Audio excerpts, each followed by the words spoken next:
Hello. Hi. Welcome to book club. Welcome to book club.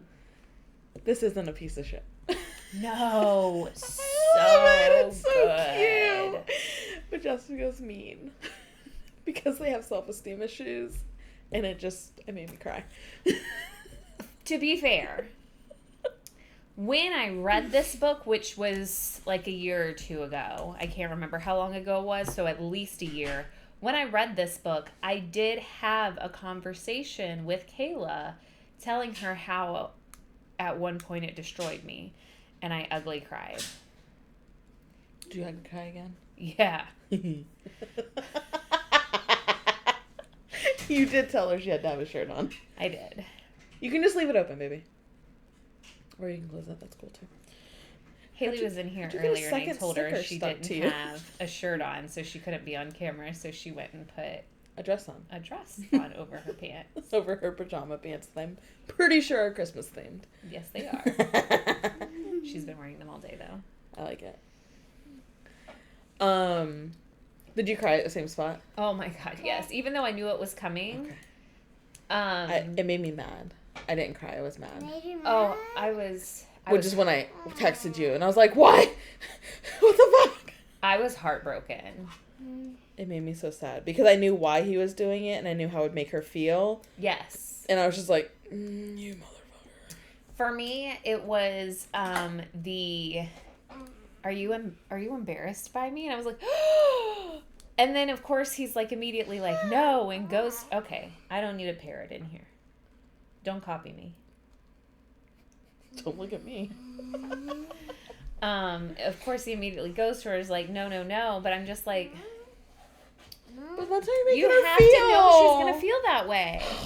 The whole time he's worried about what people are saying about her, that it's gonna tear down her confidence, and she's worried about what people are saying about him and doesn't care about her at all.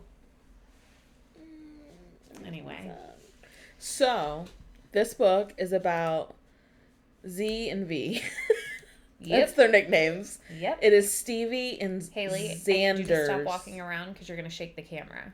Xanders is his last name. Like you're shaking it right now.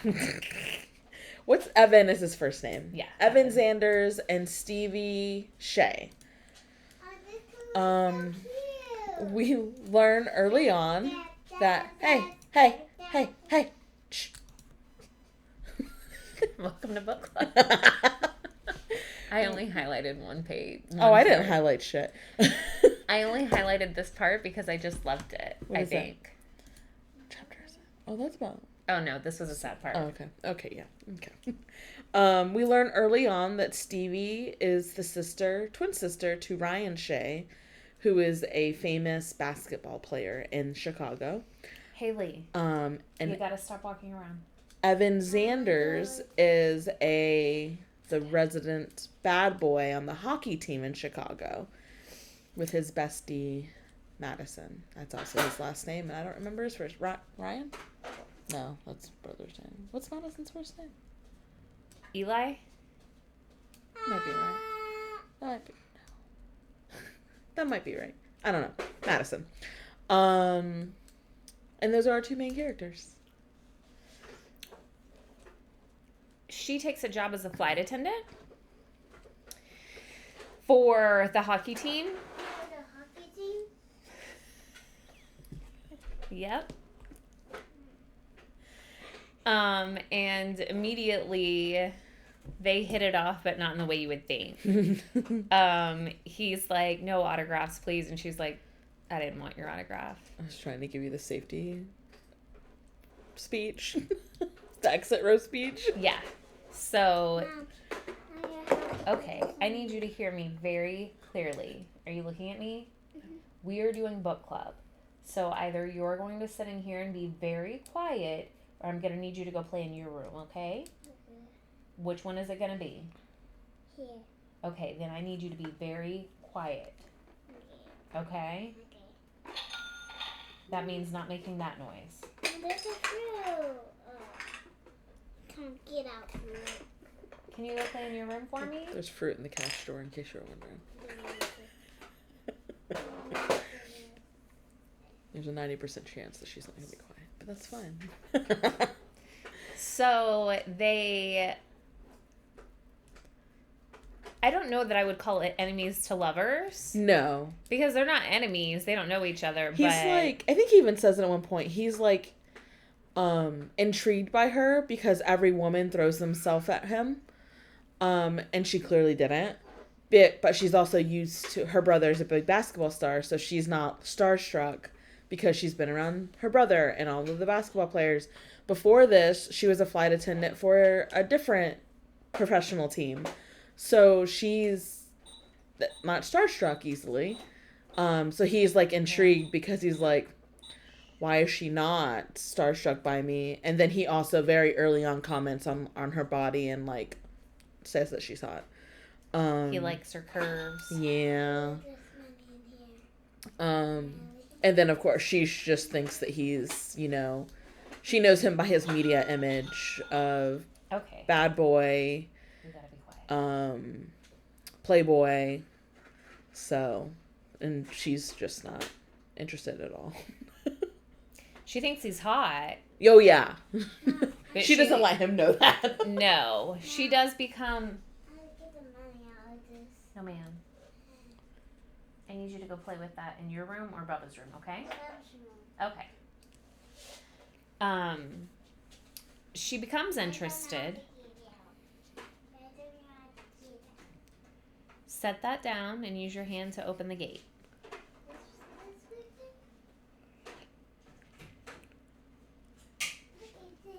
You did do it. Good job. You can just leave it open, okay?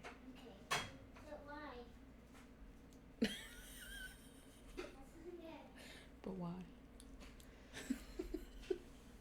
So, she becomes interested. I think the night that he won her over was when they went back to Nashville.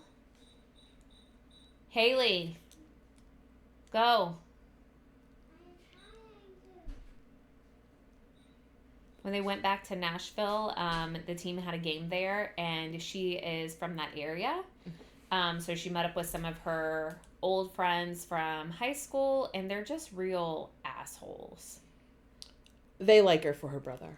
He's always been the basketball star, and they just treat her like she's nothing. Yeah, they hung out with her to be close to her brother when she was a kid, and now they're hanging out with her to like try and get her to introduce them to the hockey players. Because they know that she's a flight attendant on the flight. And she's like, I can't, because there is a strict no fraternization rule with the hockey players. She's not allowed to have anything to do with them, not hanging out with them at all, because Tara's a bitch. The head flight attendant, I don't know if there's a specific name for that. I think lead flight attendant, came by and spoke with her directly, and to Indy, who is the good third flight attendant. Yes, and they become good friends. She spoke to her as well, to make it very clear that they will be fired if they're caught. So she goes out with her friends and she's like, I can't introduce you to them. I can't hang out with them. So they specifically pick a bar that they think those hockey players will be at, and she's worried about getting in trouble.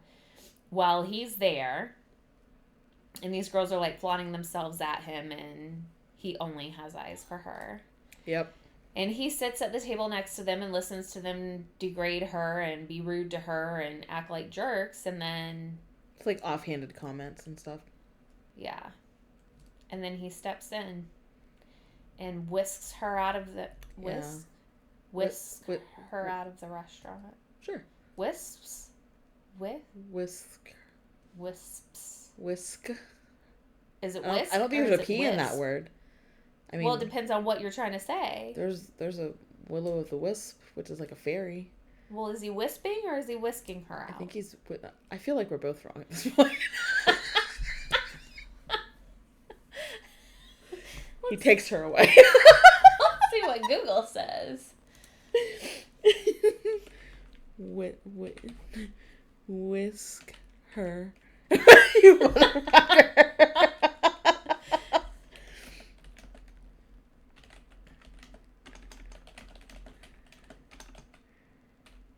Whisk her away. Yeah, there's not a P.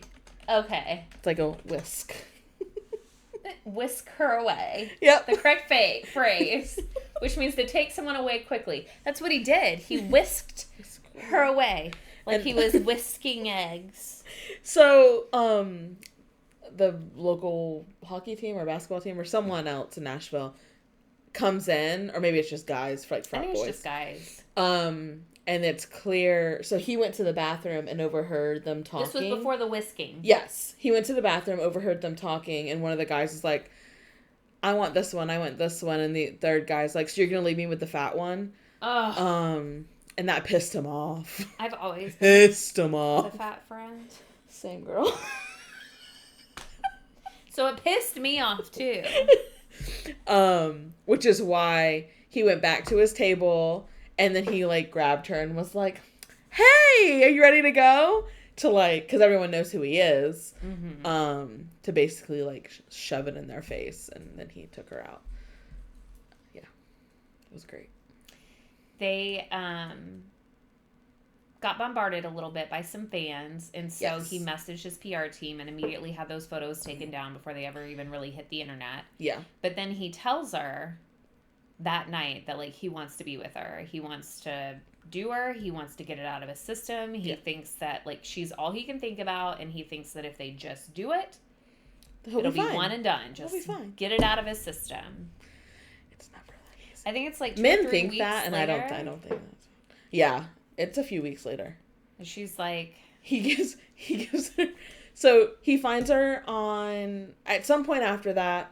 There's like it's Siblings Day, and his sister sends him Happy Siblings Day and sends him the post that Chicago Sports Associations like put out there, and it was all the siblings of all their sports teams. Yeah. So he's swiping through and he sees Stevie, and then he's like, "Oh, like that's Ryan Shea's sister." So now he knows who she is. She's not tagged in it, but she does go to Ryan Shea's Instagram and finds her and requests her on Instagram, and she ignores it. So he goes to the back of the plane, and at this point, Indy's like, "That man wants you. Like, why not?" And Stevie's like, "No." So there's a rule. So Indy's like, "I'm gonna go up front and distract Tara." So he like takes her phone and sees the request and hits like, "Yes, please approve me," and then automatically does like follow back, and he says, "When you're ready, that's how you can contact me." I was like, he comes up behind her. She's standing there like looking down at her phone, and he comes up behind her with her phone, the way it describes it, with her phone like on the counter. So he puts his hands on either side of her and then started. I was like, wow. I think it's so funny. So I listen to the audibles on these. I'm having trouble reading right now. And it just says, like, in his, like, deep voice, where he's like, "And she's scrolling on Instagram. I know she saw my request." So, yeah. And then, like, 3 weeks later, she is at a hotel. Are they on the road? Yeah, they're on the road. Yeah. She's at the hotel, and she's getting off. And she's not. She's trying. She's trying. She's struggling. So she's like, fine. And her vibrator died. Oh, yeah. Because she keeps using it thinking about him. So she was all hot and bothered, and so she was like, okay. So she texted him, of course, hey. And he just sent an address. I'm like, what a Playboy move. It was a good move, though. I would have been like, fuck you. You would have gone. I would have gone, though. I would have. Clearly, I would have gone. I would have emoji reacted with the middle finger and then gone. Yeah, for sure. And he's at a club. Yeah, he's in like a VIP section of a club that his friend owns. Yeah, so he's like trying to help him promote. And she's on the list, so she gets in. She's on the VIP list, so she gets in there. And then they dance, I think. Mm-hmm. He has a friend that owns the club, and then the friend's brother, his band performs. And so they're up at the front of the stage, you know, he's behind her with his hands on her hips, and they're just swaying and dancing. So the book says. I mean, that's exactly what it said. And they're just getting more hot and bothered as the time goes on, and then they're like, we can't take it anymore, and they get out, and they're going to go to the hotel and do the deed. And they do. They do. And then she is going to leave because she's like, this is it, you know, one and done. And he's thinking she's going to stay and they're going to do it a few more times. That didn't happen. So he follows her out into the hallway with his penis in his hand. And he gets left out of his hotel room that way. He has to wake up his best friend. And his best friend does something Jessica and I would 100% do. Doesn't say anything, just drops to the floor laughing because he's just standing there holding his drunk. He gets his phone to take a picture first. Oh, yeah, that. Yep.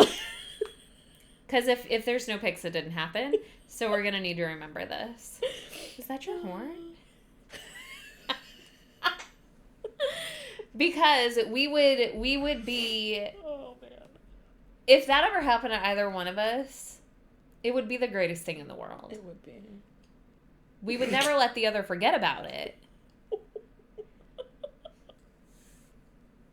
It would be fantastic. Oh my god. So yeah. So that happens. And then I think they go a little bit more time before they... They do. I'm trying to think of when does the next time happen. It might be Halloween. No. That's not the next time it happens. But she slowly starts to fall for him and is slowly starting to realize that his media image is not who he is. She sees him on Halloween. It's not Halloween. It's delayed Yeah. Halloween because they were gone for Halloween. So he dresses up with Madison, the best friend. Yeah. His family. They have 2 kids. He dresses up with them as Elsa from Frozen. Yeah. And they stop by her house because she lives with her brother Ryan, and they live just under the penthouse in this apartment building, and Madison and his family live in the penthouse. And then Xander's lives in an apartment across the street, in a penthouse across the street. Yeah. You have to quit coming back and forth in here because every time you walk by, you shake the camera, okay? Can you go play with Bubba? But he won't. Okay, well, go find something to do. We'll be done in just a bit, okay? No. I need you to go. I don't remember how does this... I know she sees him at Christmas. He has no relationship with his mother. She left his family when he was 12, and he doesn't have a great relationship with his dad because his dad worked more hours when that happened to kind of make ends meet and things like that. And he was kind of grieving the loss of his wife as well. So he has his own issues with his dad because he kind of feels like his dad abandoned him at the same time that his mom did. Yeah. She has a great relationship with her dad. Haley, can you please take that in your room and do that? It's way too loud. Thank you. She has a great relationship with her dad. I do not like her mother Mom's a at raging all. cunt. Yeah, don't like her at all. Like, the first interaction I heard with her mom, I was just like, I don't like this bitch. Mm-mm. And I never did. She's much like her friends. It's backhanded comments about her appearance and her weight and her They're not even life backhanded in at general. this point. Like, her mom is just very direct in the fact that, like, your brother, who's your twin, same age, has all the time in the world to settle down and find who he wants, but your clock is ticking. And your brother, who's obviously in prime physical condition because he's a superstar basketball player, but you should really lose some weight. Are you going to eat all of that? That's a lot of salt intake. I would stare her in the eye while eating it. Just like... Did you brush your hair today? So her mom is... This is very important for this. Her mom is a white woman and her dad is a black man. So she is biracial and has very curly hair. That's one of her favorite things that Xander loves about her. Mm-hmm. So while her mom can brush her hair and it's fine, you don't brush curly hair like that. No. So she says those things and Stevie in her hot head is like, I can't even like brush this. What are you talking about? So but it's also just, she had done her hair that day. Yes. I don't think her mom likes curly hair. She doesn't. So she it's thinks just, it should be straightened and flat ironed and stuff, Yeah. which is not. So it's just things ideal. that she can't help, which is awful. So, Yeah. and that's your daughter. Like, you would think that you would learn those things. She's in her early 20s and you still don't know those things about her hair. Like, it's just stuff like that where I'm like, you're kind of a horrible person. Mm-hmm.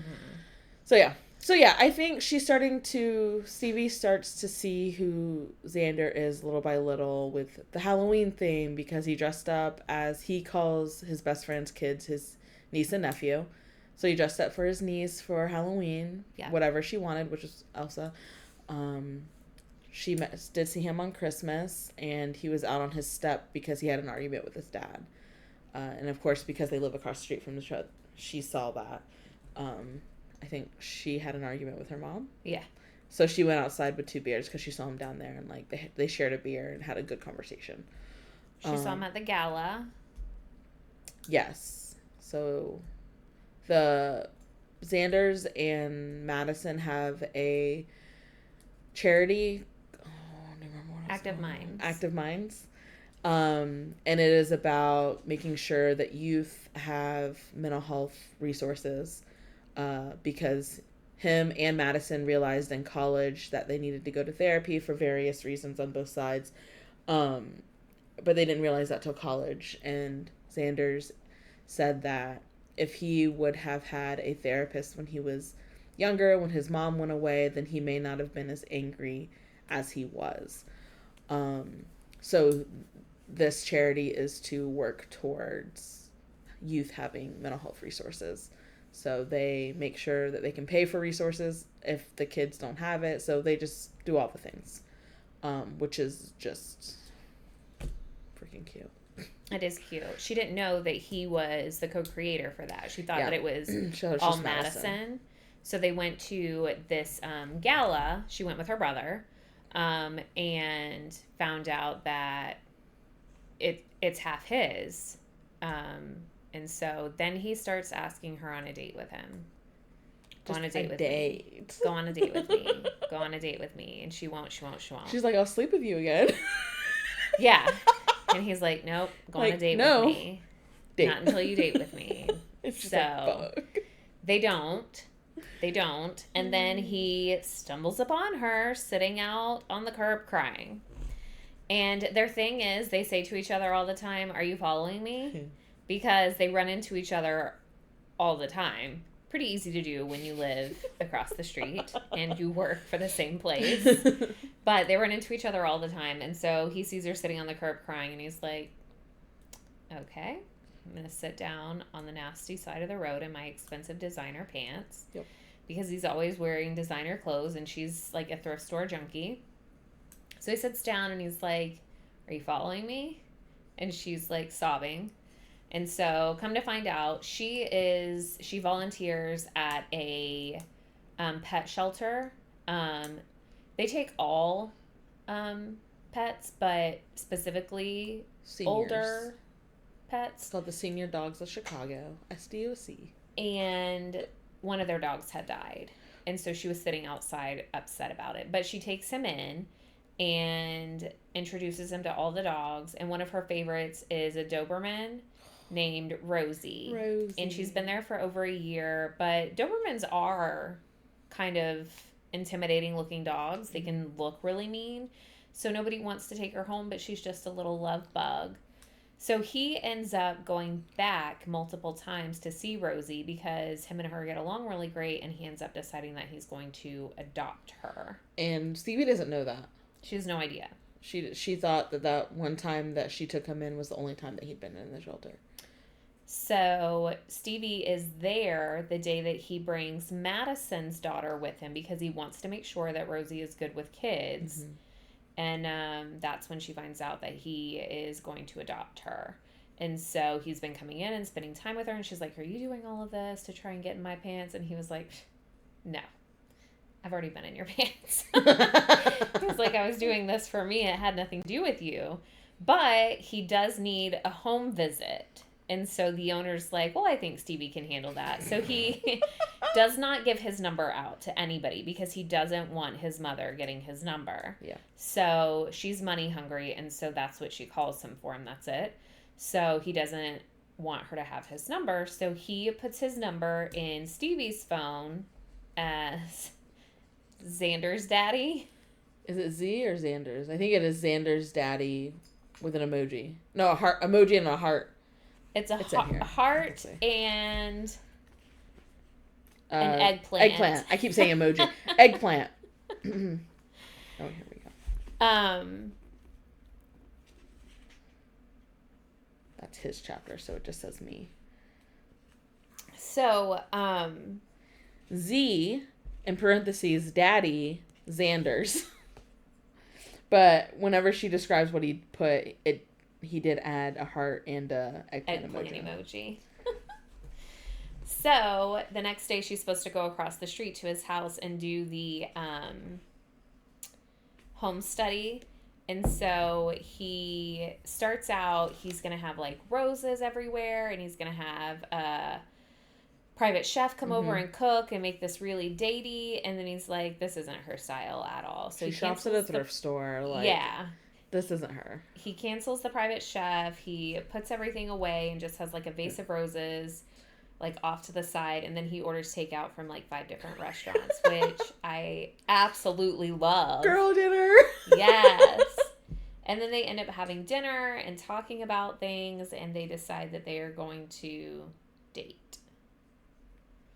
So freaking cute. It's so cute. It's annoying.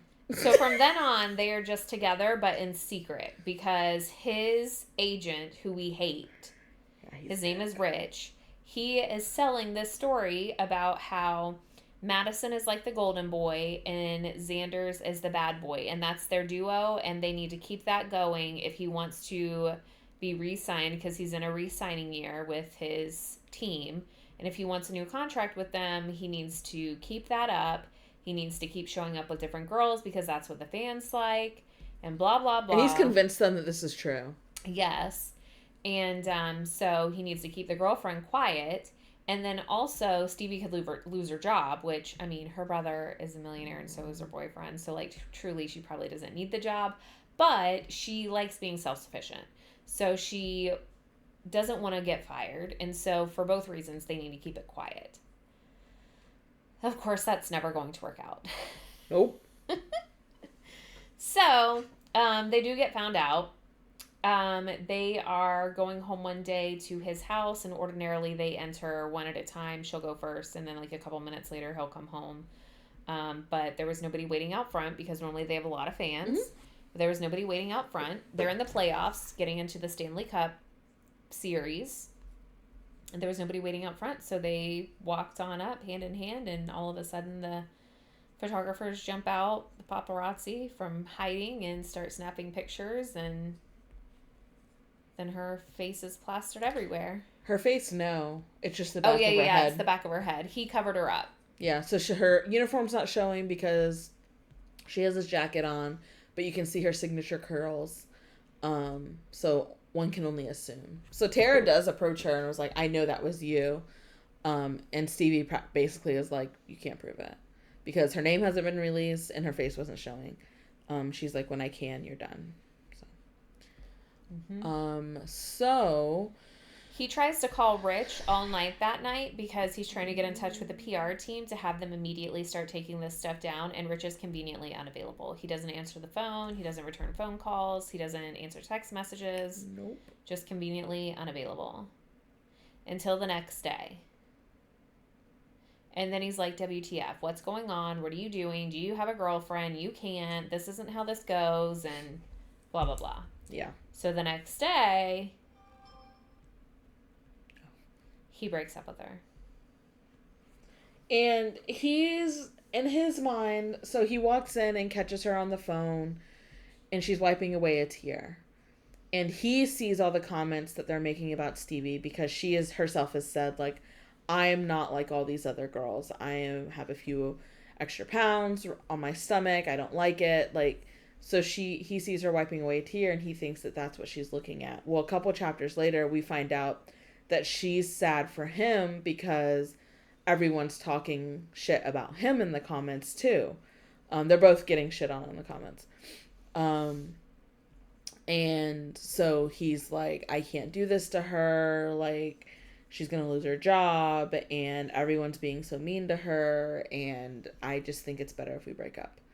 And he makes her cry. She's like begging him, please don't do this. Yeah. As soon as she realizes it, she's like, no, like, we're not doing this. And for a second there, I thought she had convinced him, but then she said, she can see like where his face just goes like no emotion, and then he like lets her finish talking, but then he just walks away, and she's like sobbing, and that's when I texted Jessica very angrily. I cried through the whole scene. I cried through the whole scene. I don't think I cried. I was just like, yeah. I was just upset. I cried. So sad. So yeah, they go. She's still working, so she still has to fly with him to these games that he's on the plane and they're not together. Yeah. And he's like, he looks like shit when he's getting on the plane, and she's like, his clothes are wrinkled, which is not like him at all. But it is what it is. So while they're in Seattle on a road trip, her dad meets her there because he's like, she needs some love. Yeah. Her brother called Dad and was like, hey, like, I think she needs you. And her dad calls her on the phone, and she's like, well, he's like, tell me what room you're in or something. She goes, you're here? So her dad flew to Seattle. They live in Nashville. Her dad flew to Seattle to see her. So, her dad tells her a couple things. One is that he is aware of the way that her mom treats her, and he doesn't approve of it, and they're having issues because of it. Yeah. And that her mom is seeing the error of her ways, and that's how she was raised, and she hated her mom for it, and she sees that that's what she's doing to her own daughter. Yeah. So that gives you hope that that relationship can be fixed. She sees it through the comments. She sees the comments, and she realizes, like, I've said these same things to my daughter. Yeah. And, like, I know that they're doing it in a derogatory way, and so she kind of is just like, oh, I fucked up. Yeah. At this point, Stevie had already drawn a line and wasn't talking to her. She told her brother, like, hey, just so you know, I'm not talking to Mom. And Ryan kind of backed her and was like, okay, cool. So she just won't come over. She's like, it's your house too. And he goes, no, like, she's got to treat you better. So they've both kind of drawn a line in the sand, and she has not been taking her mom's calls or anything. And then this happens. So her dad is the one who has to tell her this because she's not even talking to her mom. Then he tells her that Ryan told him that she was looking at a job in places in Seattle, and that Ryan wants him to kind of push her into it if that's what she wants. And after thinking about it for a while, she's like, I think I just need a clean break. Like, Chicago was just completely tainted with everything Xander's. Like, he's all over the place, his face is, because he's such a big, hockey star. But, like, we have a million memories throughout the cities everywhere I go. So she decides that's what she's going to do. So in like a week, she flies out there. She does the job interview. She goes out looking for a place, whatever. But when she's on the plane with the team, Xander's is trying to figure his life out because he's decided that he just has to have her back. Mm-hmm. So he's going to tell her, that he loves her and what all he's doing. He's going to get his life in order. So he starts working on getting his life in order first. So he fires his agent because he is aware that his agent is the one who told the press where to be. Yeah. So he fires his agent. Then he flies his mom out to Chicago and has a very quick meeting with his mother. Yeah. Stevie met her on the steps first, though. Yeah. Told her what kind of piece of shit she was. The only thing he sees is Stevie walking away from her like this. Which made his heart grow 3 sizes like the Grinch. Because he's like in a, not a penthouse, but all Yeah, glass wall. He is in a and he's penthouse. just like looking down. And then he just sees her walking away. Love that. It was very millennial of her. Because you get Stevie's chapter first. I was like, I really hope he's looking out the window. And then you get his chapter. He's like, the next thing I know, I see Stevie walking away, giving her 2 birds. It's great. Perfect.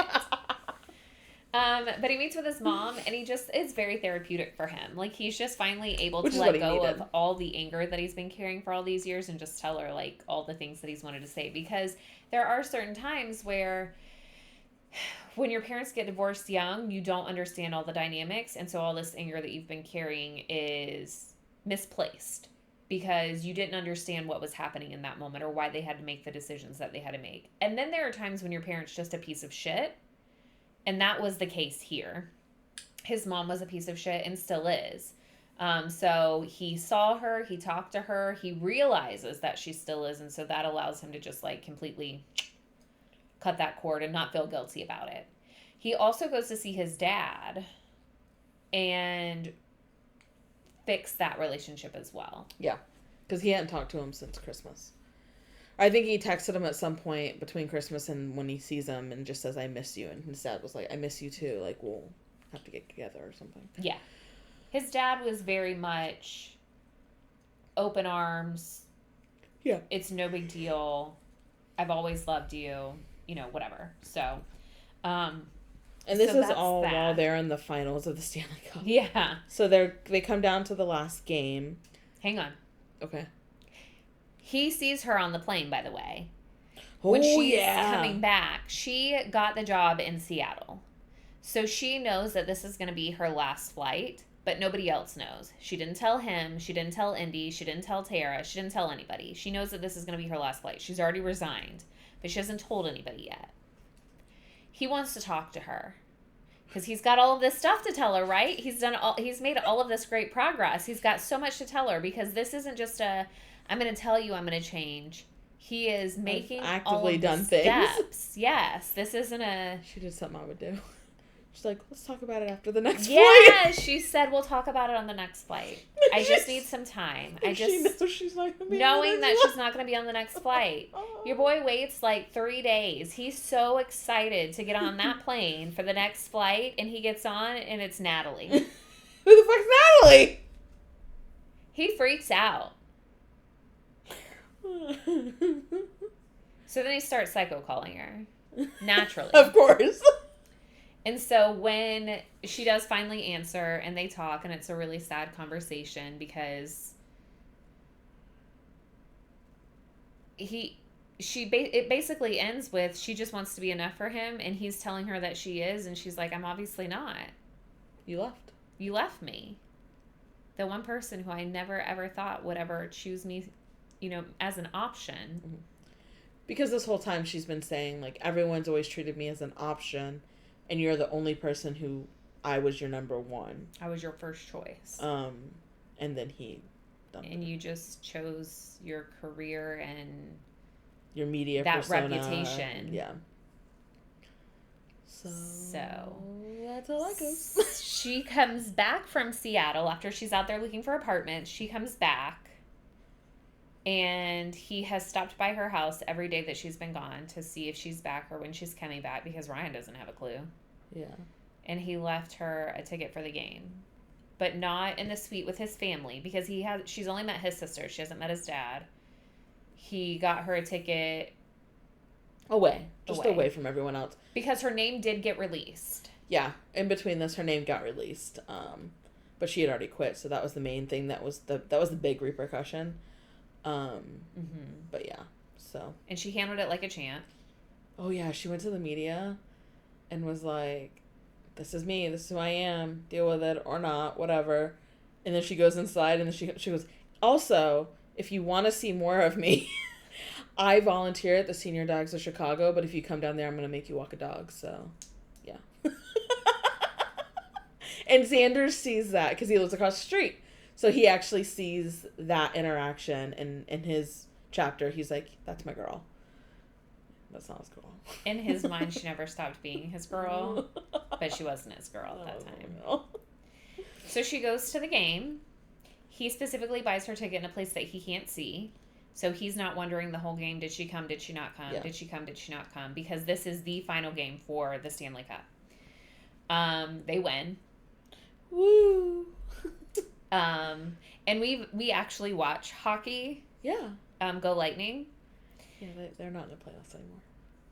You Yeah. didn't have to talk about that. It's just meaning. I mean, go Lightning. We've won a Stanley Cup before. A couple. So we understand how big this is for them. His dad's there to see it. His sister is there to see it. They bring the families down to the ice, and he sends an assistant out to find the person in that seat. Well, the person in that seat is no longer in that seat. So they assume she didn't come. She can't get down to the ice to see him because there's people everywhere. Yeah. You get to her chapter, and she's like, how the fuck can I don't know how to get down there. So she just goes home. She goes to his house, but she doesn't want to go inside because it's no longer her place anymore. It's just his. So she waits outside his door until 2 o'clock in the morning, calling. He's not answering, going straight to voicemail. Well, his phone got soaked by champagne in the locker room, so his phone is broken, no longer working. And he went to Rio's house for a celebration after the game where they partied all night long. Yep. And now they have to do the parade the next day. So they're all hungover. So the next day, they're up doing the parade. She's volunteering at the Senior Dogs of Chicago charity place. Because all of the noise and chaos outside from the parade, the dogs tend to get a little restless, specifically the newer ones. So she's there, and he makes the parade stop when they round the corner to there and run inside and just profess his undying love for her. And camera crews following him and everything. He has Rosie with him, and Rosie runs in. So you get Stevie's chapter, and she goes, Rosie! And then she's like, wait, why is Rosie here? And then Xander's right there, and he professes his love to her on national television. They start with, are you following me? Yep. Oh, So cute. so cute.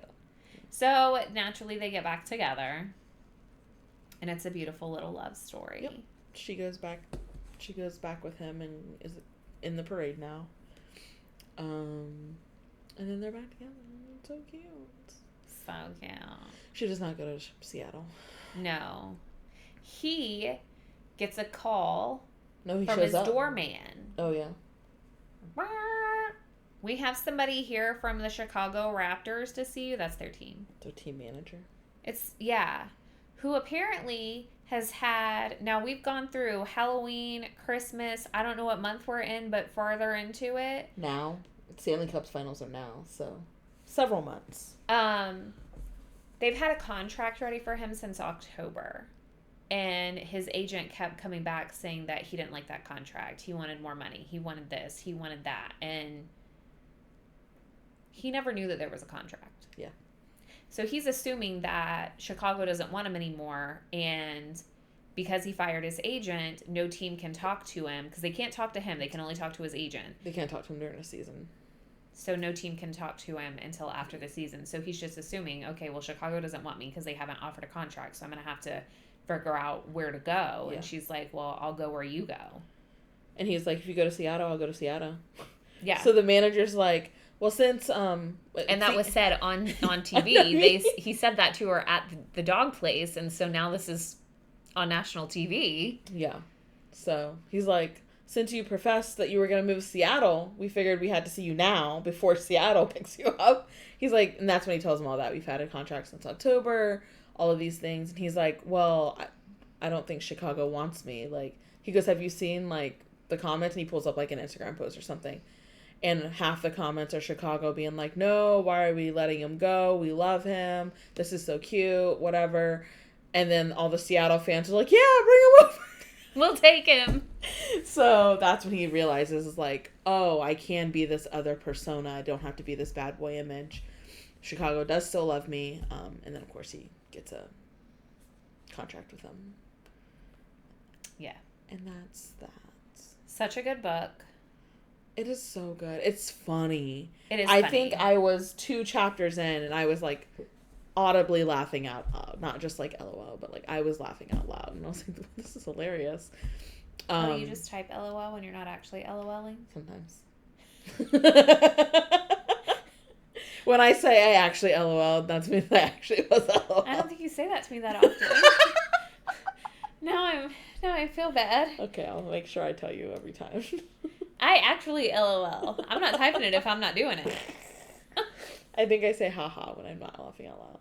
But then If I type haha, that's because I've had a real hard laugh. Because I actually say like, that's a haha right there. Oh my god. The bahahaha is the one that where I'm like, that's when I laughed like really hard. Well, we'll get on the same page one day. Yep.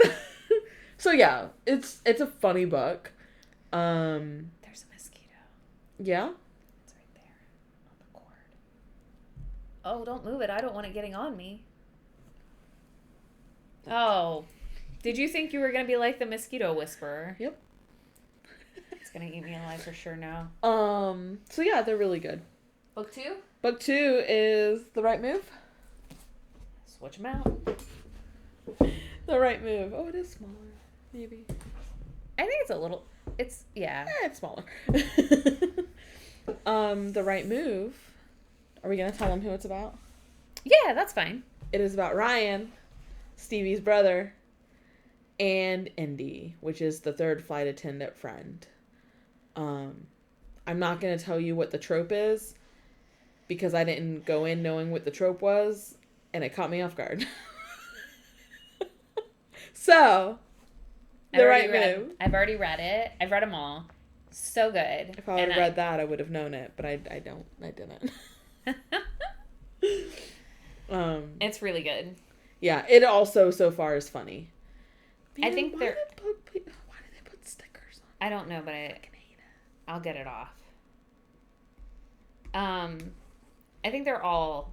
That's her writing style for these books. Yeah, they're rom-com. They're great. Style. They leave me feeling happy at the end of the day. Yeah, so far they're happily ever after, which is sometimes that's just what I want. Damn it! Don't give me some shit where someone dies of cancer at the end. Oh my god. I can't take that.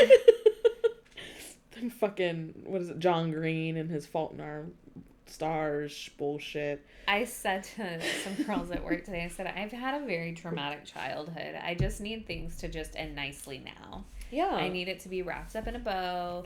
I need us to all be happy about it. I just need things to end nicely. It's fair. Thank you. So yeah, this is fun. There are 5 books in this series, right? Yeah. Mm-hmm. Cool. So this is book 2. And I liked it. So we've started book 2. Jump in. Yes, we should. So we're not that far into it, but we are going to finish it this week. Yeah, we'll be discussing the whole thing next week, like we did with Mile High.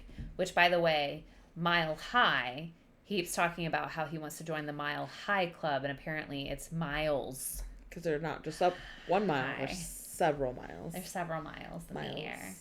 Indy, They don't join the miles. Indy reminds me of Poppy from the Pucking series. With her colors. Yeah. Her pops of color. Yeah.